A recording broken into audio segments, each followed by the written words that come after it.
Enggak ah, motormu itu kegedean buat aku yang mungil imut begini. Tolak Naya. Motor Nanda memang besar. Cocok untuk Nanda yang berpostur tinggi ramping. Tapi tidak cocok untuk Naya yang postur tubuhnya lebih kecil dari Nanda. Naya bertubuh mungil dengan wajah yang baby face. Palingan tinggi tubuhnya nggak lebih 55 cm. Sedangkan berat badannya hanya 45 kg saja. Akibat kekurangan gizi. Bisa bayangkan sekecil dan sekurus apa Naya. Halah, mungil imut apanya? Cebol ya.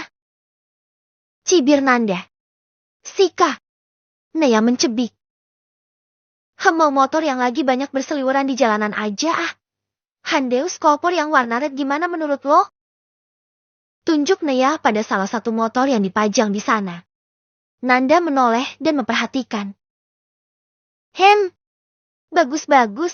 Kayaknya cocok sama orang cebol kayak lu. Sahut Nanda sembari mangut-mangut. Tag. Nanda meringis ketika Naya menyikut perut sampingnya. Sika, mulai berani ya lu sama gue. Desis Naya kesal. Dari tadi sahabatnya itu mengatainya cebol mulu. Heran. Orang kecil imut gini kok dikatai cebol. Hihi. Bercandaan Naya.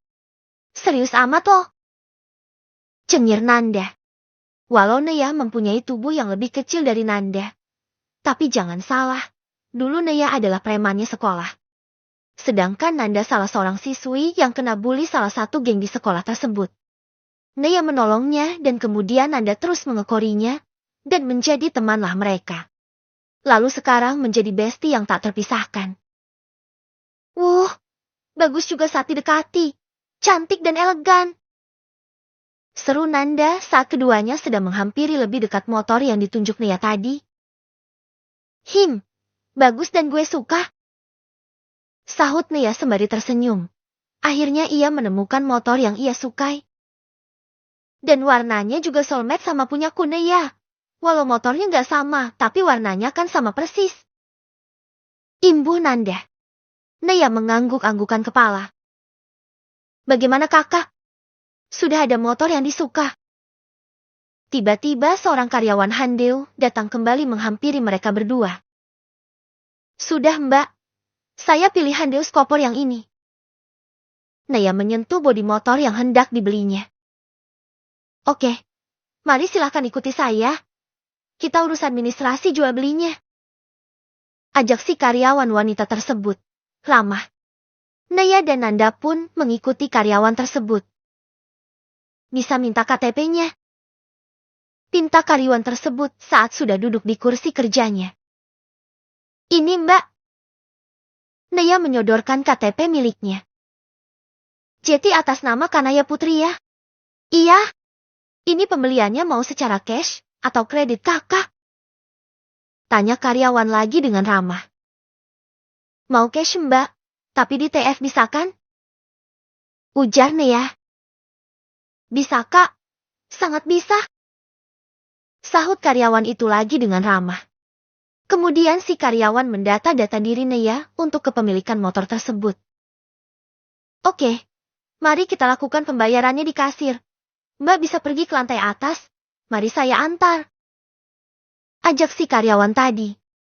Naya dan Nanda dengan sabar mengikuti karyawan tersebut. Silahkan duduk dan tunggu sebentar ya kakak-kakak, ujar karyawan tersebut setelahnya masuk ke dalam sebuah ruangan. Naya dan Nanda pun duduk di kursi tunggu. Sika, nunggu apa lagi sih? Kerutu Naya. Sabar Nay, memang begini proses beli motor. Mereka butuh mencatat data diri untuk kepemilikan motor yang lo beli tadi. Gak lama kok, palingan 10 menitan lagi lu dipanggil. Seru Nanda. Naya yang bosan pun memilih membuka ponselnya dan memainkan benda tersebut. Sik. Tiba-tiba Naya terkekeh sendiri. Sinting nih anak. Ketawa sendiri. Hei lu kenapa, Ney? Kesambet? Nanda menyenggol pelan lengan Naya. Naya terlihat mesam-mesem tidak jelas. Hihi. Enggak. Ini cuma lagi baca novel. Seru gila tau gak? Coba baca deh. Judulnya Membalas Para Pengkhianat. Ini ceritanya kayak turun-temurun gitu. Tapi walaupun banyak bab seru loh, semakin kesini malah semakin seru. Gak sabar deh nunggu ceritanya si dukun ganteng. Pasti lebih seru. Soalnya dia banyak kocaknya. Takjub gue sama otornya. Bisa ya nulis sampai beratus-ratus bab gitu. Gua apa bisa ya nulis sepanjang kayak ini cerita?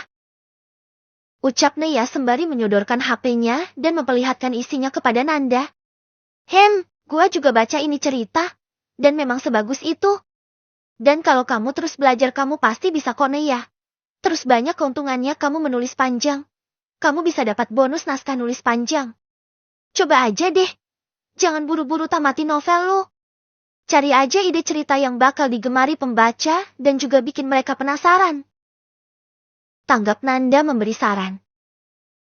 Gue juga lagi belajar nulis panjang ini. Dan kemarin gue dapat bonus 200 USD. Mantep gak tuh? Imbuh Nanda lagi. Wih, keren-keren. Gue juga mau manjangin cerita gue ah. Siapa tahu dapat bonus kayak lu. Neya semakin semangat mendengar penjelasan dari sahabatnya. Kanaya Putri. Seru seorang admin memanggil nama Neya. Lu dipanggil tuh. Senggol Nanda. Ya mbak. Neya datang menghampiri. Ini secara cash ya kak pembeliannya? Tanya si admin tersebut, dan Neya mengangguk. Dan ini jumlah yang harus kakak bayar. Karena kakak beli secara cash akan ada cashback 500.000. Totalnya jadi sekian. Jelas si admin. Oh oke. Mana nomor rekeningnya mbak? Saya mau TF aja pembayarannya. Kata Neya. Silahkan TF di nomor rekening ini kakak. Sang admin pun memberikan sebuah kertas berisi nomor rekening kantor dealer tersebut. Setelah melakukan serangkaian pembelian motor baru, akhirnya Neya dan Nanda pun pulang. Dan motor akan dikirim nanti, paling lambat nanti sore. Mau pesan catering di mana lu? Ada dadakan gini nih, mana ada yang mau? Tanya Nanda. Pasti adalah. Ini kan masih jam 9, dan hajatannya paling antara habis maghrib. Kita ke warung di pertigaan menuju arah rumah gua aja. Kulihat di sana menerima pesanan kok. Kata Neya. Nanda mengangguk. Akhirnya Nanda membelokkan ke sebuah rumah makan yang ditunjuk Neya. Mbak, mau pesen nasi kotak dong? Tapi acaranya antara malam mbak. Gimana? Bisa gak mbak? Tanya Neya. Antara malam? Waduh, dadakan ini mbak. Harusnya pesannya kemarin mbak. Seru sang penjual. Hihi. Ini saya juga dadakan kok mbak. Tidak banyak kok mbak. Cuma 70 kotak aja. Kata Neya sedikit cengengesan. 70 kotak ya? Si mbaknya nampak berpikir. Buat nanti malam kan? Tanya si mbaknya lagi. Iya, antara gabis maghrib acaranya. Oke lah. Sepertinya masih sempat mbak. Baiklah saya terima orderannya mbak. Neya, panggil aja Neya. Dan nanti dikirim ke rumah saya kan mbak? Iya, maaf bisa kasih kami DP setengah harganya mbak. Maaf ya mbak. Kami cuma tidak mau kena tipu lagi. Ucap si pemilik warung. Oh iya mbak, gak apa-apa. Saya ngerti kok. Kasih DP-nya berapa? 500.000 mbak. Neya malah memberikan 700.000. Loh ini kebanyakan mbak. Gak apa-apa. Supaya mbaknya makin percaya. Oh ya nanti saya minta ditambahin snacknya ya mbak. Gak sempet buat beli jadi pun gak apa. Pokoknya menu dan snacknya yang enak-enak ya mbak. Ini nomor WA saya. Nanti mbaknya ping aja dan akan ku serok alamat rumah saya. Oke. Masalah catering selesai Neya dan Nanda pun pulang ke rumah Neya. Di sana keduanya membersihkan rumah Neya supaya terlihat lebih rapi lagi. Nek, gak ada kepikiran bangun rumah ini supaya lebih bagus? Tanya Nanda. Kepikiran sih ada ende ya. Tapi kan gue belum resmi cerai sama tuh Borokoko. Antara dia nuduh lagi gue yang nyolong duit dia kalau lihat gue bangun rumah. Haha. Padahal mah memang gua yang nyolong tuh duit. Sahut Nea lalu terbahak sendiri. Bener juga sih. Terus semang lo udah daftarin gugatan cerai lo? Tanya Nanda. Nea pun nyengir. Hehihi, belum. Sika, terus kapan dong? Dengus Nanda. Ya kapan lo punya waktu luang? Masa lo gak ada kepikiran mau nemenin gue? Gue di dunia ini kan cuma punya lo. Lo dari kemarin gue hubungi sibuk mulu. Sahut Nea. Maklum. Udah mak-mak Nea. Pasti sibuk lah. Belum lagi gue kejar target akhir bulan. Berhubung sudah awal bulan. Gue udah banyak waktu luangnya nih. Gimana kalau besok kita ke pengadilan? Motor baru Nea pun akhirnya diantarkan oleh pihak dealer. Para tetangga yang kepo pun pada di luar rumah untuk sekedar melihat motor yang baru diturunkan dari dealer itu. Wih, itu si Nea nurunin motor baru? Mana Handeus Kopor yang lagi ngetren lagi? Bisik seorang tetangga. Iya ya, tapi Nea kan gak bekerja. Kok bisa ya dia nurunin motor baru gitu? Halah, palingan juga kredit. Para tetangga pun pada berbisik-bisik mengomentari perihal Nea yang membeli motor baru tersebut. Terima kasih ya mas. Ucap Nea setelah karyawan dealer itu menurunkan motor miliknya. Dan juga Nea sudah diajarai bagaimana cara menggunakan fitur-fitur motor tersebut.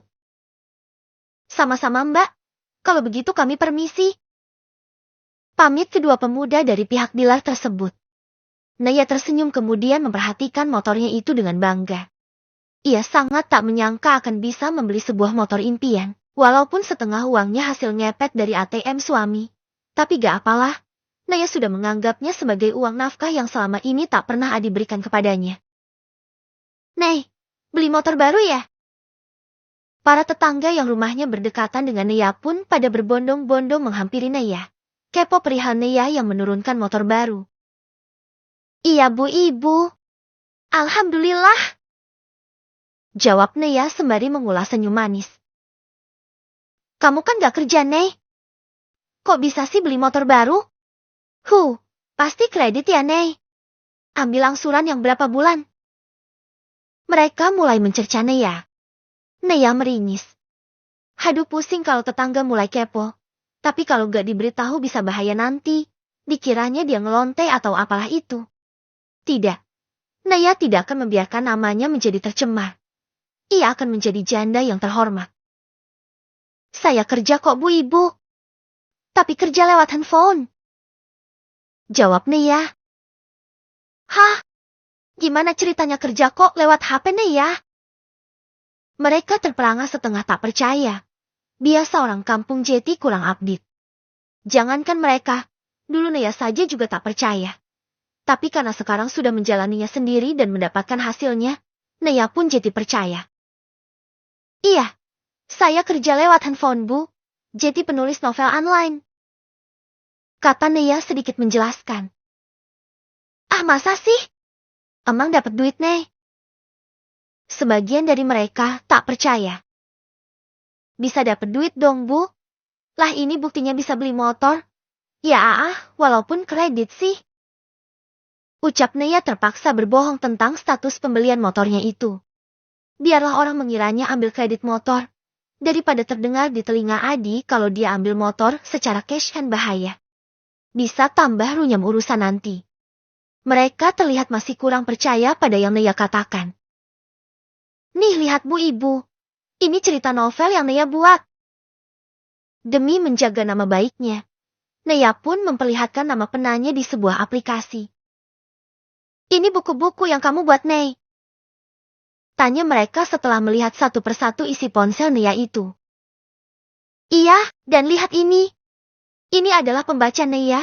Dari pembaca Nea jadi punya penghasilan. Kata Nea lagi. Oh yang kayak YouTube itu ya Nei? Kalau ada yang menonton videonya pasti dapat duit. Ya kurang lebihnya seperti itu bu ibu. Nea sembari tersenyum menanggapinya. Mereka pun mengangguk-anggukan kepalanya. Mulai percaya dengan yang Nea jelaskan. Woi hebat ya bu ibu. Sekarang ada seorang penulis di kampung kita. Seloroh salah satunya. Iya, hebat kamu, Nei. Puji yang lain. Ah, biasa aja kok, Bu Ibu. Alhamdulillah Nia dimudahkan mencari rezeki. Ucap Nia merendah. Kira-kira dapat berapa Nia hasil dari menulis seperti itu? Nah loh, mereka mulai ngelunjak, tanya-tanya soal gaji segala. Aduh, semakin pusing kepala Nia ngadepi tetangga yang keponya nauzubillah. Alhamdulillah cukup buat makan Bu Ibu. Dan alhamdulillah lagi bisa buat kredit motor. Sahut Nia tidak menjelaskannya secara pasti. Masa iya dia katakan berapa gajinya? Bisa mati berdiri mereka nanti. Hehehe. Lebay gak sih Nia? Oh gitu ya. Mereka mangut-mangut saja. Tak lama pesanan nasi kotak Nia pun datang. Sebuah mobil Avanza berwarna hitam terparkir di halaman rumah Nia yang luas itu. Lalu seorang pemuda pun keluar dari mobil tersebut dan mendatangi segoromban ibu-ibu. Maaf permisi. Ini rumah Mbak Kanaya Putri. Tanya seorang karyawan rumah makan yang dipesan Nia. Iya bener Meis, saya Kanaya Putri. Sahut Nia menghampiri. Oh dengan Mbak Nianya langsung ya. Ini saya mengantarkan pesanan Mbak Kanaya. Ucap pemuda itu. Oh iya, nasi kotak ya? Diangguki oleh si masnya. Ya udah, ayo bawa masuk ke dalam rumah mas. Ujar Nia sembari membuka lebar-lebar pintu rumahnya. Nei, pesen nasi kotak, apa buat selamatan motor barumu itu? Tanya salah seorang tetangga Nia itu. Mereka ternyata masih ada di sana. Iya bu, ayo tolong dibantu masnya bawa masuk ke dalam bu. Setelah itu, saya mau ngundang suami-suami sampean pada buat hajatan antara habis maghrib. Kata Nia meminta tolong. Karena tradisi mereka masih kental akan gotong royong, mereka semua pun membantu Nia dan masnya untuk membawa masuk nasi kotak yang dipesan Nia itu. Udah Nei, biar Pak Suku yang ngundang bapak-bapak untuk hajatan nanti. Ini batesnya sampai mana yang mau diundang? Ujar tetangga Nia menawarkan bantuan. Sebenarnya mereka gak julid kok. Hanya saja kepo dengan Nia yang baru saja bercerai dan terlihat tidak bekerja. Tapi malah bisa menurunkan motor baru. Hai yang bener Bu Sri. Makasih banget loh. Ini biasanya bag surung kita sampai mana? Soalnya tadi saya cuma pesen nasi kotaknya 70 en. Kata Nia. Dari rumahnya Pak RT sampai rumahnya Pak Slamet. 70 nasi kotak udah lebih dari cukup itu Nei. Biasanya kita buat berkatan 50 en aja kalau cuma buat satu grup kita. Bisa lebih karena punya banyak saudara. Tapi kamu kan gak ada saudara di sini jadi 70 pun cukup itu. Ucap Bu Sri itu. Nia mangut-mangut mengerti. Di kampung Nia itu ada 4 RT. Biasanya jika hajatan dibuat grup-grupan, satu grupnya satu RT. Tapi kalau untuk hajatan besar seperti pesta pernikahan misalnya, mereka akan mengadakan hajatan orang sekampung. Kurang lebih 300 en berkatan. Akhirnya pada maghrib bapak-bapak yang diundang pun pada berdatangan di rumah Nia. Ada Pak Kiai juga yang biasa membacakan doa. Selesai mereka pun membawa satu berkatan masing-masing di tangan mereka untuk dibawa pulang. Terima kasih ya bapak-bapak. Ucap Nia berterima kasih. Sama-sama Mbak Nia. Ucap mereka serempak. Setelah mereka semua pulang, Nia menoleh dan benar saja. Masih ada sisa nasi kotak di sana. Ia hitung ada sekitar 15 yang masih tersisa. Nia putuskan untuk membawanya ke rumah Bu Sri, yang rumahnya paling dekat dengannya. Nia, ada apa Nei? Tanya Bu Sri heran dengan kedatangan Nia. Bu Sri sekeluarga sedang menikmati berkatan dari Nia itu. Bu Sri bisa minta tolong? Ucap Nia sembari meletakkan beberapa berkatan di meja Bu Sri. Ya, apa Nei? Ini kan masih ada sisa nasi kotak. Tolong Bu Sri atau Rehan untuk mengantarkan sisa nasi kotak ini ke orang-orang yang kiranya udah sepuh di kampung kita ini. Ya yang kurang mampu gitu Bu Sri. Dan ini ada nasi kotak lagi buat Bu Sri dan keluarga makan. Naya menyodorkan 2 nasi kotak lagi kepada Bu Sri sebagai imbalannya. Boleh Nei. Wah makasih banyak ya Naya. Jadi anak-anak gak berebut. Hehihi. Ucap Bu Sri apa adanya. Naya tersenyum. Rehan, tolong kamu antarkan sisa berkatan ke rumahnya Mbah Nuri Mbah Sariem. Mbah. Bu Sri lantas menyuruh anak sulungnya itu untuk mengantarkan sisa berkatan milik Naya. Ia juga menyebutkan nama-nama orang yang sudah sepuh yang sekiranya kurang mampu di kampung mereka itu. Siap Bu. Mbak Naya ini berkatannya enak banget. Seru Rehan sembari nyengir kambing. Iya, nanti dilanjut makan setelah bantuin Mbak anterin itu sisa berkataannya. Yuk cepet Rehan. Sebelum tambah malam nanti Mbah sepuh malah udah tidur. Cetus Naya. Rehan pun mengangguki. Esoknya. Sesuai janjinya, pagi setelah membereskan rumah dan masak, Nanda dan Naya ketemuan di gedung pengadilan agama di kota mereka itu. Naya menggunakan motor barunya. Ia tak mau dijemput karena tak mau merepotkan Nanda lebih jauh lagi. Lagipun kampungnya cukup jauh. Nei, udah siapin semua berkasnya? Termasuk bukti? Tanya Nanda. Udah dong. Aku juga udah cari tahu apa-apa saja yang dibutuhkan untuk mengajukan gugatan. Apa gak pengen sewa pengacara Nei? Lah buat apaan? Buang-buang duit aja. Lagian gue kan udah punya banyak bukti perselingkuhan si Adi. Terus gak ada juga yang namanya pembagian harta gono gini. Udah ditalak juga G-nya. Kita ajukan sendiri aja itu udah cukup kok. Pengadilan pasti menyetujui gugatan gue karena secara hukum agama gue dan Adi udah cerai. Tinggal ngesahkan aja di hukum negaranya. Jelas nih ya, bisa sih ia sewa pengacara. Tapi kan ini udah jelas Adi selingkuh. Ia juga sudah ditalakan. Talak 3 lagi, jadi sudah tak mungkin ia dan Adi kembali bersama. Tak ada juga harta yang diperebutkan. Semua uang Adi juga sudah ia ambil. So gak perlu pakai pengacara juga kan? Oh bener-bener. Yuk kita cus. Lihat udah banyak yang antri tuh. Wih banyak juga temen yang senasib kayak lu. Cetus Nanda. Kenapa? Lu pengen jadi Zandes juga? Hih. Amit-amit jabang kodok nih ya. Nanda mengetuk-ngetuk kepala dan dengkulnya secara bergantian. Sedangkan Naya geleng-geleng kepala sembari terkekeh. Dengan ditemani Nanda, Naya pun mendaftarkan gugatan perceraiannya di pengadilan setempat. Banyak pertanyaan yang ditanyakan oleh petugas. Seperti apakah Naya sudah yakin dengan keputusannya itu? Dan Naya menjawabnya dengan sangat mantap bahwa ia memang benar-benar ingin berpisah. Tak lupa Naya juga memberitahu kalau ia sudah dijatuhi talak 3. Mendengar itu sang petugas tak banyak bertanya lagi. Petugas tersebut pun segera memproses gugatan Naya tersebut. Banyak alasan yang Naya cantumkan di gugatannya tersebut. Yakni pemberian nafkah yang tidak layak. Dan juga perselingkuhan Adi yang berujung menikah diam-diam itu. Semua Naya beberkan dan juga cantumkan di gugatannya itu. Supaya apa? Supaya pihak Adi tak berkutik di pengadilan nanti. Baiklah Mbak Kanaya, gugatan Anda sudah kami proses. 2 hari atau 3 hari ke depan kami akan mengirimkan surat dari pengadilan ke alamat masing-masing yang tercantum guna memberitahu tanggal sidang kalian akan digelar. Ucap sang petugas pengadilan tersebut. Baiklah Pak, kalau begitu kami permisi. Pamit Naya tanpa banyak ngebayol seperti biasanya. Di saat-saat serius seperti ini, Naya dan Nanda banyak diam, seolah seperti wanita anggun. Pasti Adi dan keluarganya kaget tuh kamu gugat anak mereka. Celetuk Nanda. Naya mengendikan bahunya acuh. Gak peduli gue. Mau kaget mau kagak toh kita memang udah pisahkan. Sahut Naya acuh tak acuh. Kekit. Gini dong. Gak perlulah nangisin tuh si kucuk Adi.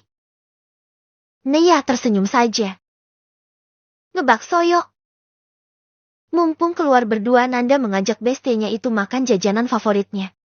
Bakso mulolo gak ada bosannya Naya geleng-geleng kepala. Kalau soal pentol mementol gitu gua mah gak ada bosannya Naya. 1 gerobak juga gue bakalan habis. Sahut Nanda berseloroh. Ya deh, termasuk pentolnya Dimas ya.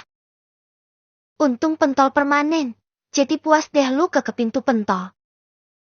Ucap Nia ceplas-ceplos. Napa? Lu pengen ya pentol berburung begitu? Entar setelah resmi pisah, lu buru-buru deh cari yang baru. Jangan lupa dicoba dulu nih. Siapa tahu durasinya pendek ya Adi. Kan gak asik tuh. Sahut Nanda sama kocaknya.